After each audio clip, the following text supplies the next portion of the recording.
Ice cap melting affects global timekeeping systems. Ice cap melting is one of many adverse results of global warming and climate change.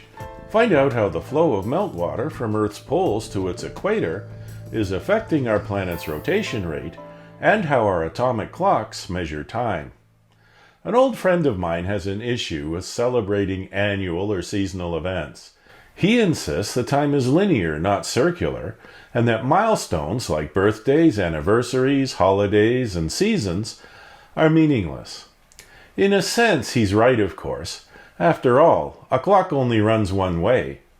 Even so, we humans are adapted to the planet on which we evolved. So cyclical events like sunrise and sunset, the moon's phases, the seasons, and the year are all ingrained into our subjective sense of time. Humans have suspected that the Earth was round and spinning on its axis since the dawn of civilization. Pythagoras suggested the Earth rotated back in the 6th century BCE. After Copernicus, Kepler, and Galileo realized that the Earth revolved around the Sun, people also began to grasp that the Earth's rotation was what made the Sun seem to move across the sky. Finally, in 1851, Léon Foucault conducted his famous pendulum experiment. A swinging pendulum gradually develops a rotation that traces out a pattern on the ground consistent with Earth's rotation. It's a handy trick, by the way, if you happen to come across an argumentative flat earther. Dr. Duncan Agnew is a geophysicist.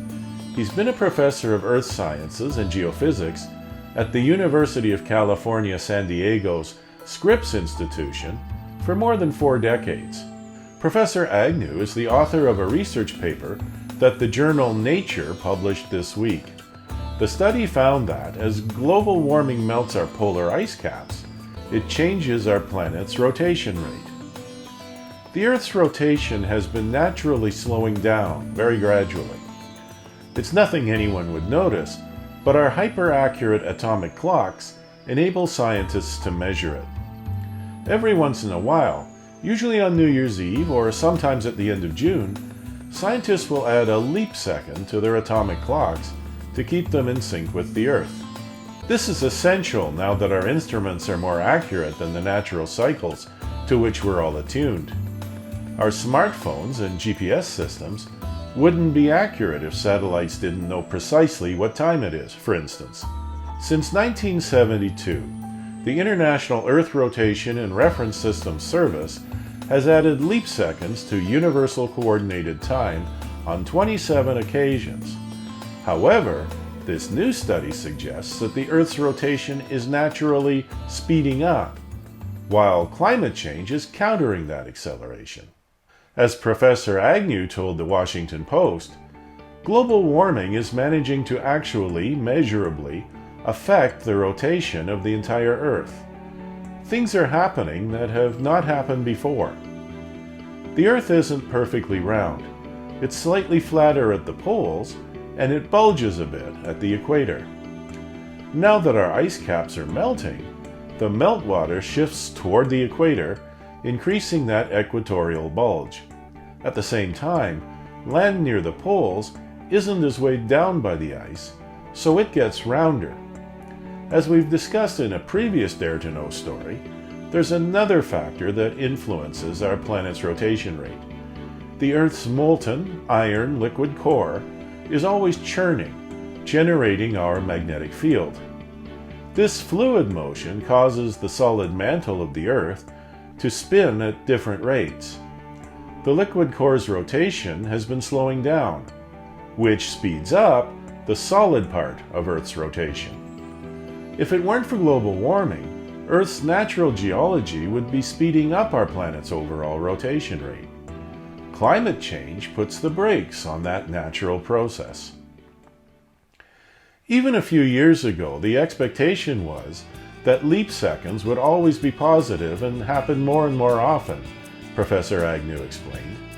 But if you look at changes in the Earth's rotation, which is the reason for leap seconds, and break down what causes these changes, it looks like a negative one is quite likely. 1 second doesn't sound like much, but in today's interconnected world, getting the time wrong could lead to huge problems. The net result of all these effects is that scientists will probably have to subtract a second from their atomic clocks over the next few years. Professor Agnew expects that we'll need what scientists are starting to call a negative leap second in 2008. There's never been a negative leap second before, and leap seconds themselves have always been a problem for people running computer networks, Professor Agnew told Scientific American. Having to include a negative leap second would be a bigger problem because they've never had to do it. If it weren't for global warming, we'd be needing to subtract a second from our atomic clocks next year. It's another example of how human activity is affecting our planet in unprecedented ways.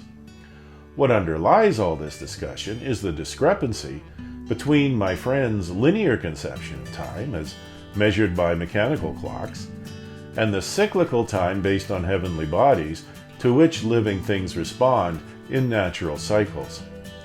In the past, humanity couldn't measure that difference, but we've progressed beyond that. Even so, that same progress means that we've become a sort of invasive species that's altering and often damaging its own global habitat.